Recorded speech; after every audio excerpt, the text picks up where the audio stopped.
Hi friends, आज हूँ शेर करीश तमारी साथे इंस्टंट लाइव ढोकळा बनावવાની रेसिपी। तो અહીં આગળ મેં 1.5 કપ રવો લઈ લીધો છે, એને હવે મોટા બાઉલમાં કાઢી લઈશું। તો અહીં આગળ 1.5 કપ રવો લઈ લઈશું આપણે। એની અંદર આપણે અડદનો લોટ એડ કરીશું। તો 1.5 કપ પાછળ આપણે અડધો કપ જેવો અડદનો લોટ લઈશું, અને અડદનો લોટ ના હોય તો તમે અડદની દાળને પીસીને પણ એડ કરી શકો છો। હવે એની અંદર આપણે બેસન એડ કરીશું। તો 1.5 કપ પાછળ 1 કપ બેસન, 1.5 કપ પાછળ 1 કપ આપણે બેસન એડ કર્યું છે। 1 કપ ખાટું દહીં લઈશું, થોડી હળદર એડ કરીશું, સ્વાદ પ્રમાણે મીઠું, 2 ચમચી આદુ ને મરચાંની પેસ્ટ એડ કરીશું। હવે થોડુંક પાણી એડ કરીશું આપણે પહેલાં, અને સરસ એવું બેટર બનાવી લઈશું આપણે। આથો લાવવાની ઝંઝટ વગર જે લગ્ન પ્રસંગમાં બને છે ને તેવા જ આપણે લાઈવ ઢોકળા બનાવીશું, પણ ઇન્સ્ટન્ટ બનાવીશું। થોડુંક બીજું એડ કરીશું અને મિક્સ કરી લઈશું સરસ એવું। હવે એની અંદર આપણે સિંગ તેલ એડ કરીશું 2 ચમચી જેવું, જેથી આપણે ઢોકળા બનાવીએ ને તો એકદમ ચીકાશ મારે ઢોકળામાં, અને ચીકણા પણ ના થાય। આમ આપણે ઢોકળા અમુક બનાવીએ છીએ તો કેવા ચીપચીપા અને ચીકણા જેવા થઈ જાય છે, એવા આપણા ઢોકળા ના થાય। આ રીતે સિંગ તેલ એડ કરો। તો હવે હમણાં આપણે આ રીતનું બેટર રાખવાનું છે, જેથી 20 મિનિટ આપણે એને 20 થી 25 મિનિટ સુધી રેસ્ટ આપીશું, જેથી રવો અંદર એડ કર્યો છે ને તે ફૂલી જાય તો આપણાને અંદર બીજું થોડુંક પાણી એડ કરવાનું છે, એટલા માટે 20 થી 25 મિનિટ આપણે રેસ્ટ આપીશું એને। તો આપણે રેસ્ટ આપે ખીરાને 30 થી 25 મિનિટ થઈ ગયું છે, સરસ આપણો રવો એવો ફૂલી ગયો છે। તો જોઈ શકો છો। હવે આપણે એની અંદર પાણી એડ કરીશું, થોડુંક પાણી એડ કરીશું આપણે। હવે મિક્સ કરી લઈશું, આ રીતનું ખીરું રાખીશું। હવે એની અંદર આપણે સોડા એડ કરવાનો છે। આપણે પ્લેટને તેલથી ગ્રીસ કરી લઈશું, એટલે સોડા એડ કર્યા પછી તૈયારીમાં આપણે મૂકી દેવાનું છે અંદર। આ રીતે તેલથી ગ્રીસ કરી લીધી છે પ્લેટને।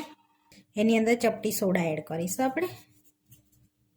હવે એની પર આપણે લીંબુ નિતારીશું, જેથી આપણા ઢોકળા સરસ થશે। હવે સરસ મિક્સ કરી લઈશું આપણે એને, સરસ એવું ફેટી લેવાનું છે, એટલે સરસ આપણા ઢોકળા રેડી થશે। તો આપણું ખીરું રેડી થઈ ગયું છે। હવે આપણે પ્લેટમાં એડ કરી દઈશું, થોડુંક પહેલાં એડ કરીશું, થોડુંક બીજી પ્લેટમાં એડ કરી દઈશું। હવે પ્રેસ કરી લઈશું આ રીતે કરીને। તો અહીંયા આપણે લાલ મરચું થોડુંક સ્પ્રિંકલ કરી આપીશું આ રીતનું। હવે સ્ટીમ કરવા મૂકી દઈશું આપણે। તો અહીંયા આગળ સ્ટીમ કરવા માટે પહેલેથી પાણી ગરમ કરવા મૂકી દીધું છે, અને સરસ પાણી ઉકળી ગયું છે આપણે। તો ગેસને ધીરો કરીને પહેલાં આપણે પ્લેટ મૂકી દઈશું। હવે ઢાંકણ ઢાંકી આ રીતનું ઢાંકીને એને 10 થી 15 મિનિટ માટે ધીમા તાપે થવા દઈશું આપણે સ્ટીમ। હવે ઢોકળા સ્ટીમ થાય આપણે 10 થી 15 મિનિટ થઈ ગયા છે। તો હવે આપણે ચેક કરી લઈશું ખોલીને એને, તો આપણે ચક્કુ નાખીને જોઈ લઈશું તો આપણા ઢોકળા સરસ સ્ટીમ થઈ ગયા છે। હવે પ્લેટને બહાર કાઢી લઈશું આપણે। હવે આપણે એની પર સિંગ તેલ સ્પ્રિંકલ કરીશું, જેથી લગ્નમાં હોય છે એ રીતનું આપણે હવે આ રીતે આપણે સિંગ તેલ એડ કરવાનું, જેથી સિંગ તેલ આપણે ટેસ્ટ સારો લાગે। સિંગ તેલ આ રીતે બધી બાજુ લગાડી લેવાનું છે।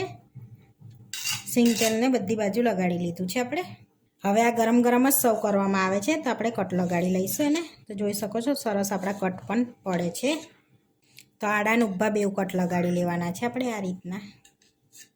તો આપણે કટ લગાડી લીધા છે। તો જોઈ શકો છો એકદમ આમ પોચા અને લાઈવ ઢોકળા બને ને એ રીતના જ આપણા ઢોકળા રેડી થઈ ગયા છે। હવે આપણે સર્વ કરી લઈશું, ઢોકળાને આપણે સર્વ કરી લઈશું। તો પ્લેટમાં જોઈ શકો છો સરસ નીકળે છે આપણે। તો પ્લેટમાં આપણે લઈ લઈશું, તો આ રીતની પ્લેટમાં લઈ લઈશું આપણે ઢોકળાને। આપણે ગ્રીન ચટણી સાથે સર્વ કરીએ છીએ, તમે લાલ ચટણી જોડે પણ સર્વ કરી શકો છો। તો આપણા ઇન્સ્ટન્ટ લાઈવ ઢોકળા બનીને રેડી થઈ ગયા છે। આવા વિડીયો જોવા માટે મારી ચેનલને સબસ્ક્રાઈબ કરો, લાઈક કરો અને શેર કરો, અને તમે જરૂરથી ટ્રાય કરો। ફરી મળીશું નવા વિડીયો। મને કોમેન્ટ કરીને જરૂરથી જણાવજો કે તમને આ મારી રેસીપી કેવી લાગી।